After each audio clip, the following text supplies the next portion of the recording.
now, so there's a need to transition. And let me start off by saying that originally farming was organic. We didn't know about all this synthetic stuff.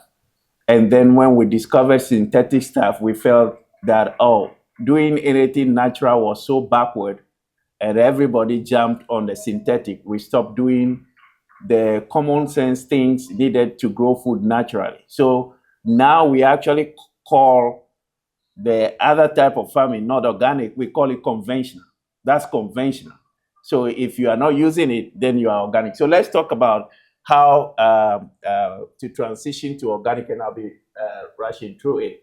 And some of the resources available in places, including here in Alabama. One of the, when you are growing organic, one important thing is to develop an organic system plan. It's a document. That document says what you are going to do. That system plan has to be consistent with the national organic standards. There are laws governing organic agriculture. It has to follow the law that governs it. So those organic standards, you have to develop an organic system plan. It talks about what practices you are going to be using on your farm, what you are going to do. When you do that, well, you have to implement that plan. You also have to invite a certifier, an inspector. A certifying organization has to come and inspect first of all your organic system plan to be sure it's consistent with the organic standards. And it makes sense.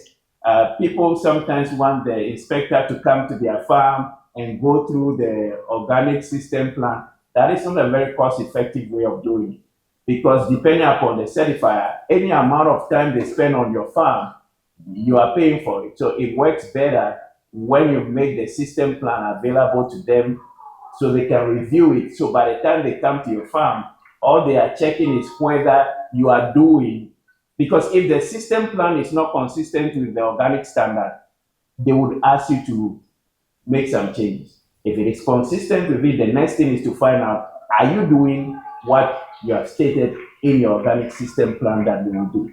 Once you do that, then you receive the inspection, and that's when they find out whether you are following all of those things. Then you have the certified. That inspector is just an inspector. They send the document to the certifying organization that has hired them to do that. Then the certifier will now evaluate the report of the organic inspector, and then if they find out that you are doing what needs to be done, you receive a decision. It could be a yes or no. And then you now receive the USDA organic label, and you have permission to call your staff certified organic or whatever you qualify for.